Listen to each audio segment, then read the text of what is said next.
Namaskar, everybody, and welcome to the Gita Satsang. So, let us start with Prarthana. By the Guru's grace and the will of Sri Krishna, we have all assembled for this Gita Satsang. May we have their guidance to be able to learn and adopt things which will help us to grow spiritually. Let's chant the shlokas. Vasudeva Sutam Devam Kamsa Chanuramardhanam Devaki Paramanandam Krishnam Vande Jagadgurum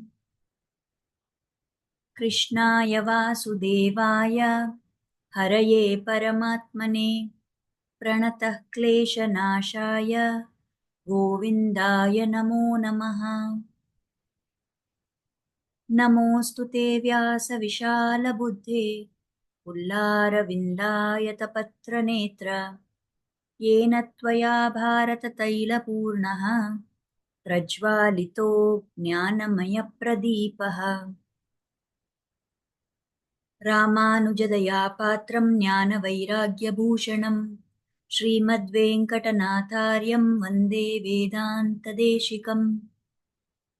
यो नित्यमच्युतपदाम्बुजयुग्मरुग्म व्यामोहतस्तदितराणि तृणाय मेने अस्मद्गुरोर्भगवतोऽस्य दयैकसिन्धोः रामानुजस्य चरणौ शरणं प्रपद्ये। So with prayers at the lotus feet of the Acharyas, we will continue our study of the Bhagavad Gita. So last time we had taken the 18th shloka. So today we will move on to shloka number 19. If you remember that 18th shloka, we said that it's a very important shloka because it talks about who is a Pandita, who is the person who has true knowledge, somebody who has Samadarshana. So in this next 19th shloka, Krishna continues that same thoughts and explains a little more about how people have this quality. So in the 19th shloka, Krishna is telling, Ihaiva tairjitas sargo yesham samye stitham manaha nirdosham hi samam brahma tasmad brahmani te sthitaha. Those whose minds are established in equality of vision conquer the cycle of birth and death in this very life. They possess the flawless qualities of the Jivatma and are therefore seated in the absolute truth. Now this here I have put it as Jivatma and in brackets I have written God. Now all other commentators, they say that here the word Brahma refers to God, but Swami Ramanujacharya is saying that it is equally applicable to the Jivatma also. So we will see what this is about. So here in this shloka, there are more details which are being given about what is Samadarshana. So when somebody repeatedly keeps doing Karma Yoga, then he attains the stage of Atma Sakshatkara. So is it that they have to wait for a very long time to get this Atma Sakshatkara? No. So here Krishna is telling, in this world itself, somebody can get to this level of Atma Sakshatkara if they develop Samadarshana, equality of vision. If they are able to look at everything as being the same, that means they are able to look at any object, any animal, any human being and see that all these are after all Jivatmas. And after all, these Jivatmas are nothing but Amsha of the Paramatma. So if they are able to think like that, if they are able to live in that state, then in this world itself, that person will reach this Samadarshana, and it can be said that for such a person, there is no more cycle of birth and death. Such a person, we say, has conquered this samsara. Now we know, like, we may wonder, is this really possible? How is it going to be to attain this state? So to understand that, we only need to look at the stories, the life histories of all the great acharyas who have lived in our Bharata Bhumi, whether it is Swami Ramanujacharya, whether it is Madhvacharya, whether it is Shankaracharya, whether it is Ramana Maharshi, or it was Ramakrishna Paramhamsa. Any of these great acharyas who have lived, like in Kali Yuga also, we have so many such examples. They all lived in this samsara. They all lived in this world, but they were not troubled by the world. Why that happened? Because they had attained this Samadarshana. So, if one attains Samadarshana, then in this world itself, it's not that you have to complete this lifetime and then you will have Atma Sakshatkara. Even when you are alive and living in this Bhautika world, you can still get to this highest level of Atma Sakshatkara. Now, why this is possible? How this becomes possible? Because when somebody is able to see nirdosha state of the Atma, or as other commentators are telling, of the Paramatma. So, dosha means some kind of a defect or some kind of a flaw. So, when we say nirdosha, it means flawless. Now, what are these dosha or flaws that we are talking about here? Whatever is coming because of vasanas, whatever is coming because of our past karmas, whatever is coming because of sambandha with prakriti in this world, because of sambandha, because of relation and connection with the three gunas, the sattva, rajas, and tamas. So, all those things are the flaws. But if somebody is able to go beyond this state of flaw, if they attain that nirdosha state, then what happens is they get situated in the absolute truth.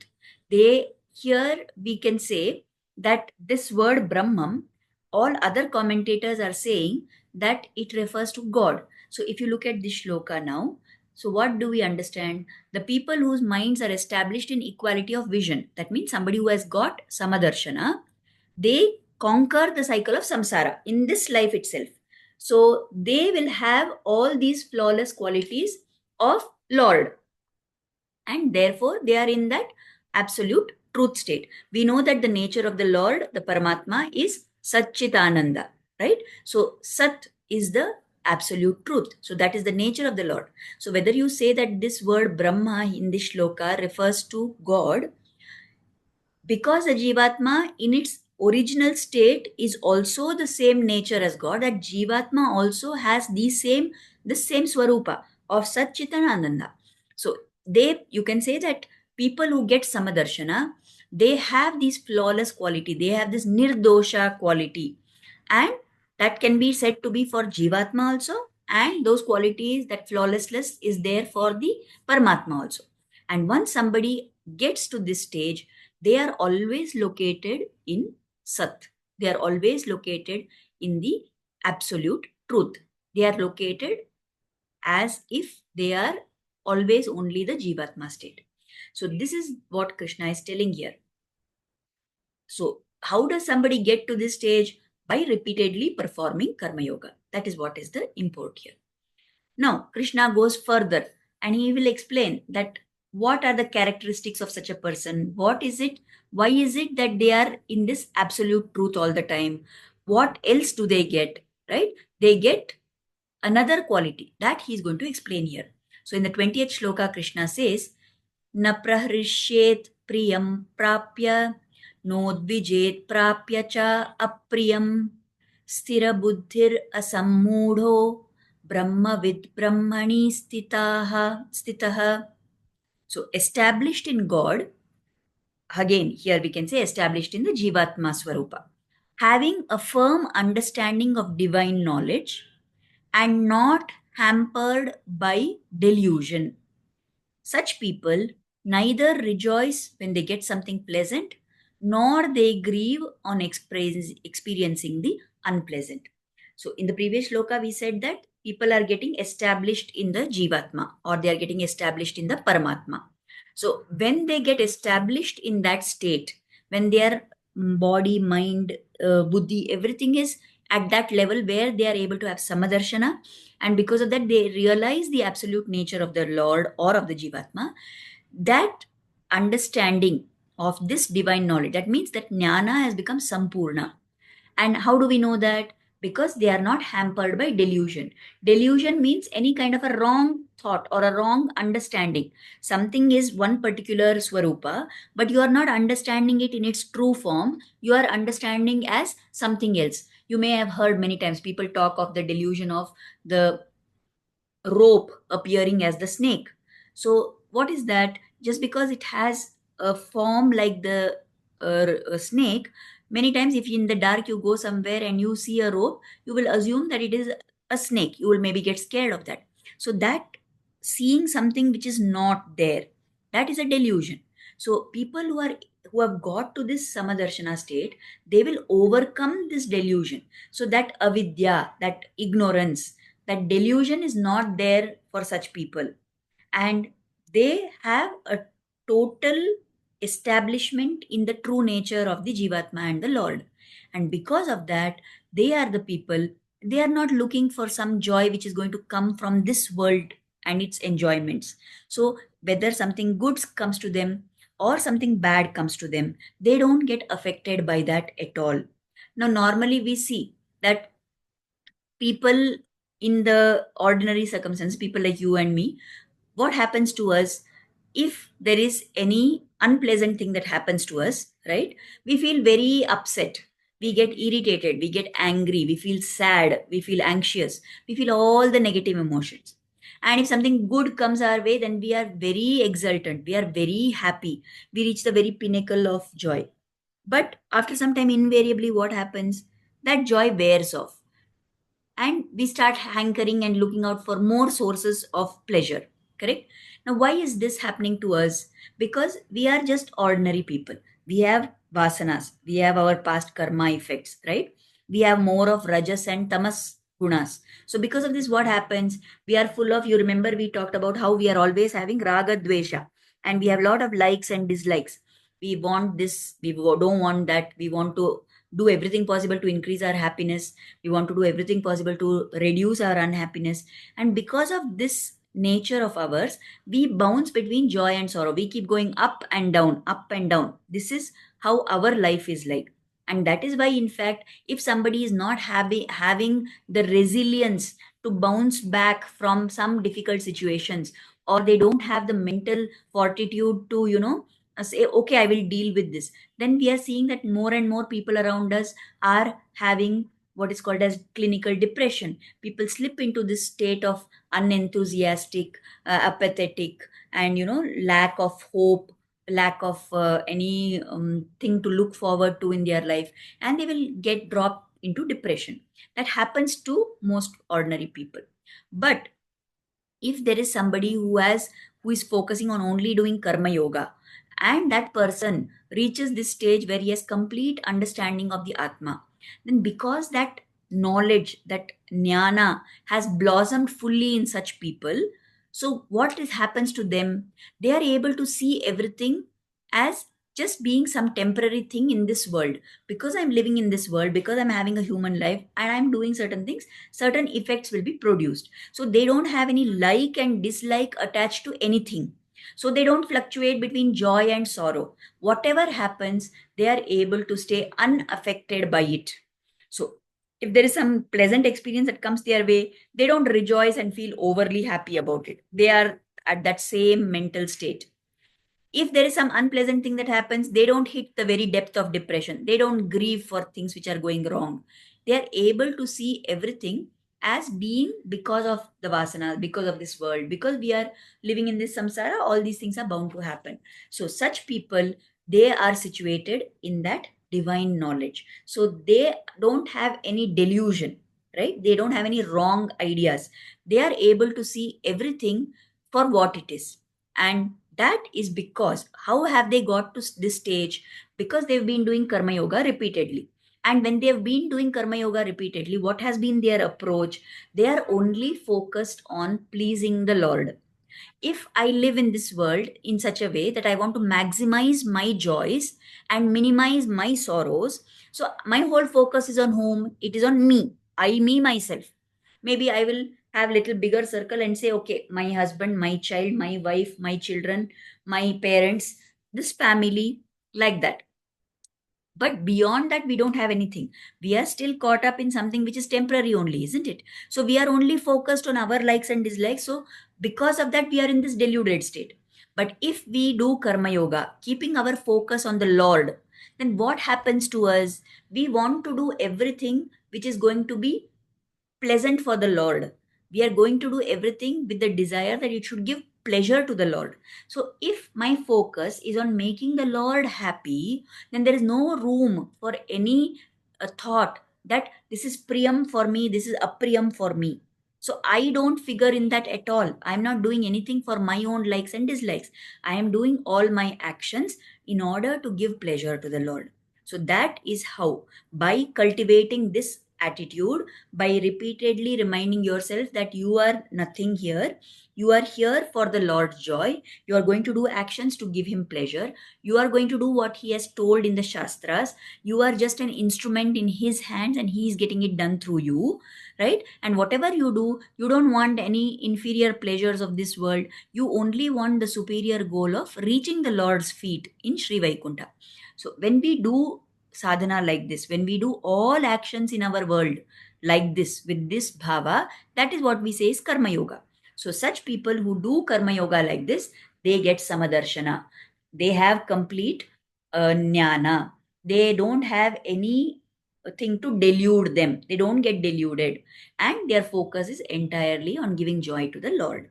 So that is how these people are doing it. So such people who are established in God, or you can say established in the true nature of the Jivatma, both.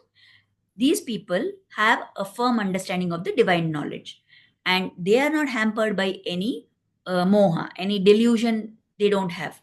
And therefore, they don't grieve if they get something sad. They don't rejoice if they get something pleasant. So they are able to look at those dualities which come in their life. Sukha, dukkha, labha, nasha. Like they don't look at all these dualities as dualities. They are able to stay the same in all situations. This is the nature of such people who got Samadarshana. Now, in the 21st shloka, the Lord continues further and he says that what is next that comes. So far we said they are people who have got jnana. They are not deluded anymore, but they have true knowledge. They have divine knowledge. Now, further, what happens to them? They get ananda also. They get unending happiness also. So, in the 21st shloka, Krishna is explaining to Arjuna how this happens. So, he says, बाह्यस्पर्शेष्व सक्तात्मा विन्दत्यात्मनि यत् सुखं सब्रह्मयोगयुक्तात्मा सुखम akshayam ashnute. Those who are not attached to external sense pleasures realize divine bliss in the self. Being united with God through yoga, they experience unending happiness. Similarly, here also, like in the previous shloka, whether you are saying being united with God, or when we're talking about Atma Sakshatkara, then being united with the Atma, Jivatma, realizing the true nature of the Jivatma. How? By doing yoga. So such people, when they get to this stage, they will get divine bliss and they will experience what is called as Akshaya, Sukham, unending happiness. Now we know that normally in our lives, whatever we are getting happiness, it is only momentary. It is not of very good quality also, that happiness, and it is momentary. It will pass definitely.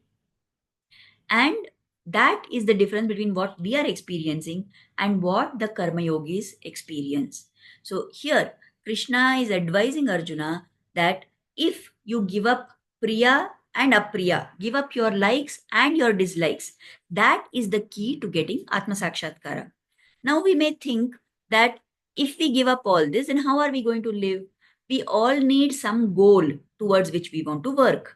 If there is no motivation at all, if there is no goal, no purpose, how we will work, how we will live, what will, sustain us through this journey? So what joy we will get? Krishna is telling Arjuna that you give up these likes and dislikes of this world and then you will get Atma Sakshatkara. But if we give up this priya and apriya and these things of this world, then what is there to motivate us to push forward? So here Krishna is answering this unspoken question of Arjuna. So Krishna is saying that when you cut off from these external pleasures, which are coming from our contact of our senses with the sense objects, then when you cut out that source of the pleasure, you will start experiencing divine pleasure which comes from within, because you are able to experience the true nature of the Jivatma which is Ananda Swarupa. Now, we have already talked about this before. The Atma is there. The Atma has taken a Sharira, and I am living in this Sharira. This Atma is living. Because of the connection with the Sharira, it has got covered by this, covering. It's not able to realize its true nature because of all the vasanas, because of all the karmas, because of the sattva, raja, tama guna proportions and all that. So we are in a deluded state. But if we consciously keep reminding ourselves that we are doing everything as karma yoga, and we keep progressing through that path of performing action by dedicating it to the Lord, then what happens is, by doing this, along with that, we slowly start developing samadarshana. So we are doing karma yoga, we get samadarshana, then we realize that we are not going to get affected. We don't want to get affected by coming into contact with senses, and sense objects in this world. So we cut off that sense object connection. So when you cut that off, then what happens is the senses are turned inwards, or even if they are turned outward in this world, you are harnessing your senses to connect to the Lord only. Then what happens is, you start experiencing divine pleasure which is coming from within. You are not dependent on anything in this outside world to give you the pleasure. You start experiencing joy which is independent of your external circumstances. And this kind of pleasure, this sukha which you get, is never ending. It is akshayam. It is constant. It is always of the superior most level, and always it will be there with you. So in this world, we see that sometimes to get to a beautiful place, we have to go through very tough roads, isn't it? Many times you will be told, like, let us say, suppose people say that if you climb the Himalayan mountains, then that view which you get from there when you're standing on top of the mountain is the most beautiful thing you can see, right? But if you want to get there, it's so difficult to climb the mountains and go, isn't it? So often, many things in this world, if we think that we want to reach a particular goal, we want to reach a particular destination, then the road to get there is difficult, and although the destination is very pleasant. But if you do sadhana by following the path of karma yoga, what is the end goal you are going to reach? What is your destination? Atma sakshatkara, samadarshana. That is our final goal. What is the road? This path of karma yoga. So in karma yoga, when you do, the road also is pleasant and the destination also is pleasant. Now we may think, how do we say the road is pleasant? The road is pleasant because once you do all the other things and you get to this stage of Atma Sakshatkara, then you start experiencing joy from within. Now, in the initial stages, of course, karma yoga is going to be difficult because we are still being pulled by our karma vasana. So, if we are going to be pulled by that, then definitely we will feel that it is not really pleasant, this path, it is so difficult and all that.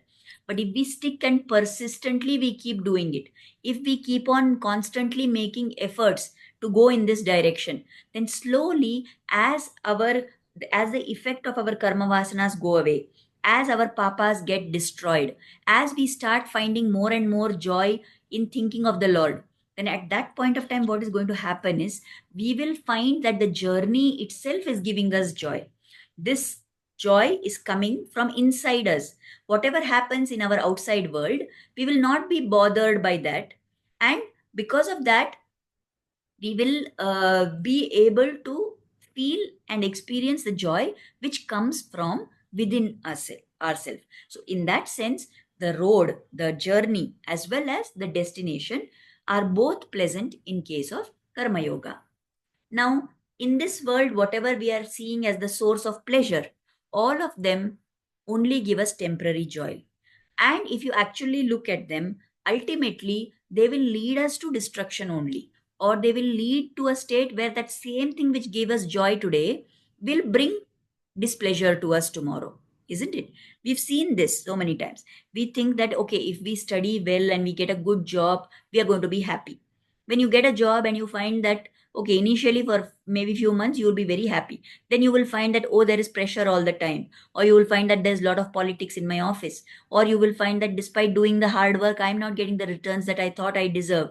Or you will say that there is favoritism in my office work. Or you will say that I'm doing so much, but I'm not getting promotion, right? Then that same job which gave you so much joy will itself bring you trouble, will bring you unhappiness. Let us say you have got a very big salary and you are doing a lot of work, but that work is such that you are under a lot of stress. Now tomorrow what will happen? After some years of doing all this, you will fall sick. Now you have a lot of money, but all that money that you are earning and you have saved and kept with you is only going to go to the doctors, because you have to always be seeking treatment for some or the other health problem. Then what happened now? That money which you had so much, and you thought that okay, you are getting joy because you have a lot of money, that has become responsible. I mean, that is no way of any use to you. And when in fact that money starts going to the hospital and to the doctor, you start again feeling unhappy about that, isn't it? Many times people think that okay, if we get married and we have a family, then we are going to be happy. What happens about what we know? We all know what happens in such expectations, isn't it? You will get married, initially will be a very rosy period, and then afterwards, as the novelty starts wearing off, you find that you are getting irritated with your spouse. Or sometimes people say think that okay, they will have children and they'll be happy, but they may not be able to have children. Or if they have children, then the children are doing things which irritate them, or then you start worrying about the children, right? So like this, in this world we find that whatever gives us joy, it is only temporary joy. And many times, like suppose say you have a liking for some particular food and you eat it, how much can you go on eating that food? Ultimately you are going to find some ill effect of having eaten that. There are some people who seek pleasure by abusing alcohol, or by smoking, or by doing drugs and all that. Now, if they go on indulging in that pleasure, what is going to happen to them ultimately? It will lead to a path of destruction only, right? So, everything that comes from this world, the pleasure which is coming from sources in this world, they are all temporary, and they will not last, and they will lead to destruction ultimately.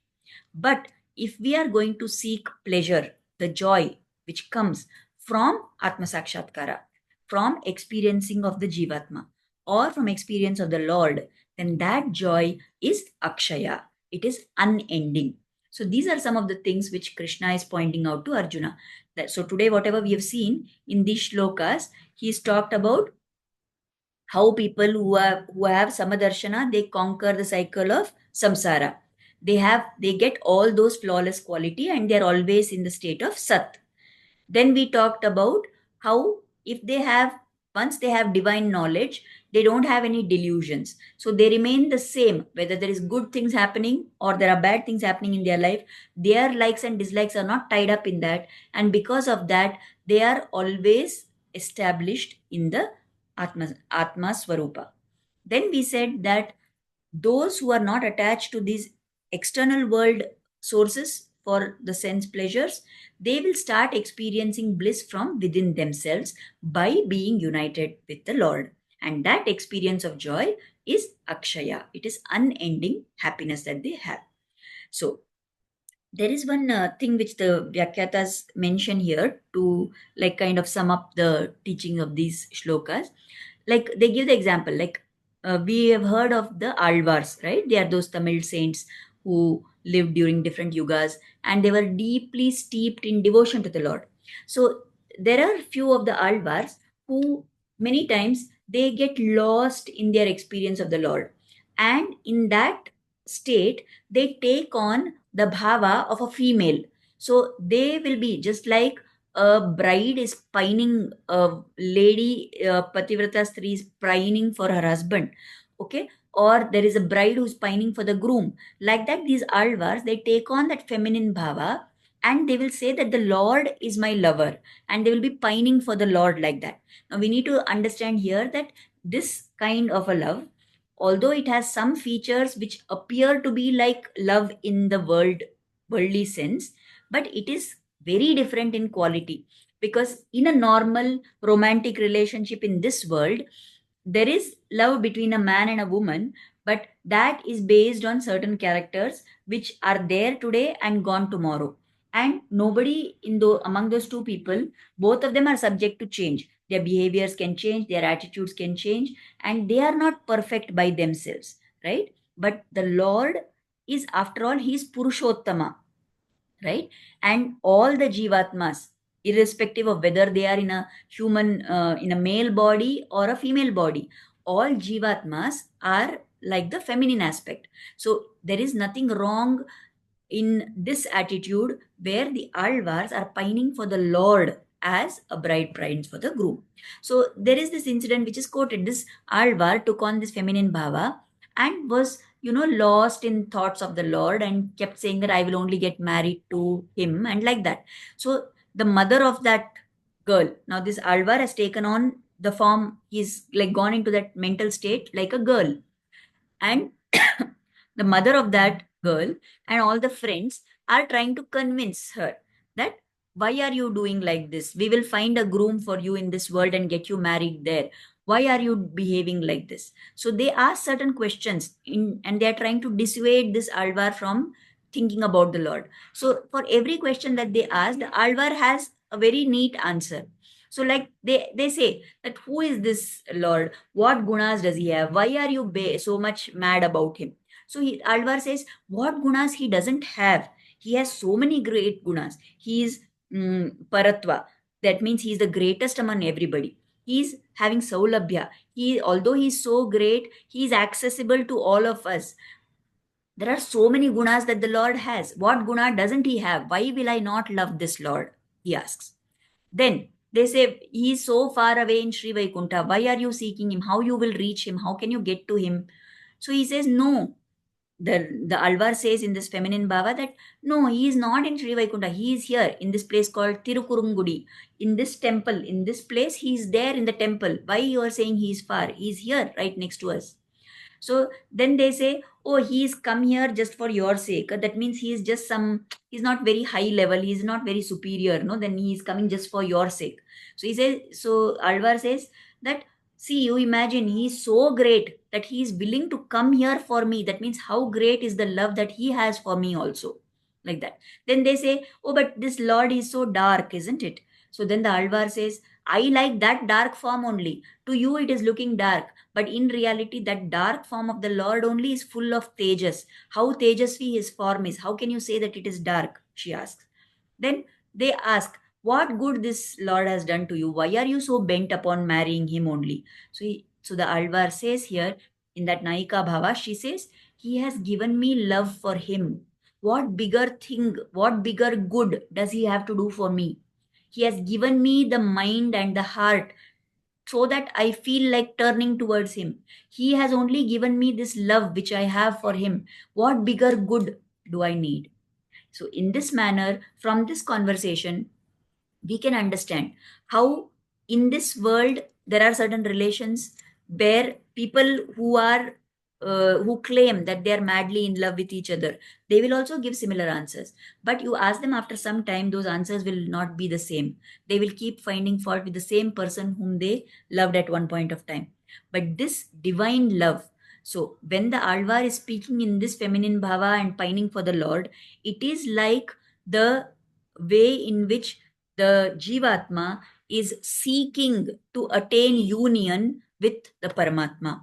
The Jivatma is seeking to attain the lotus feet of the Paramatma. So that is the kind of bhava with which Alvar is talking.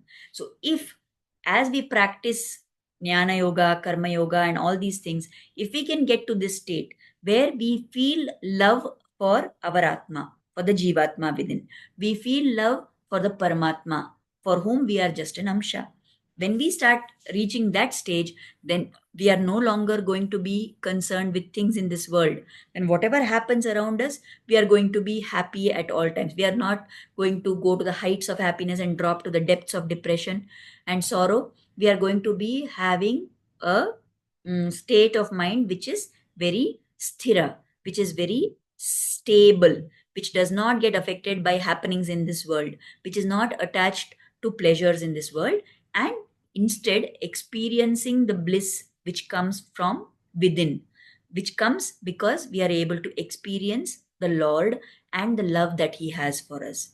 So let us pray that, just as the Alvar is saying here, this love for the Lord, this desire to do Karma Yoga, the desire to do Adhyatmic Sadhana, the ability to do that, right? All those things have to come from the Lord only. We think we are doing, but there is no question of me doing it. It is only by the Lord's grace and by His blessings that we do this. we are able to do whatever we are doing. So we must pray that He blesses us to always have this bhava of love for the Lord. By His blessing only, we will get that. So we have come to the end of our time for today's satsang. So I hope we understood all the things we are talking about today. How the Jivatma proceeds in as he keeps doing Karma Yoga. We will stop here for now by offering Kritagnyata and continue in the next satsang.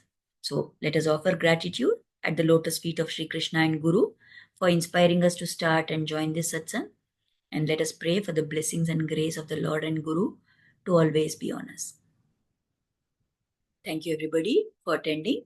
And we will meet again next Thursday, as usual, at 6:30. Thank you. Namaskar.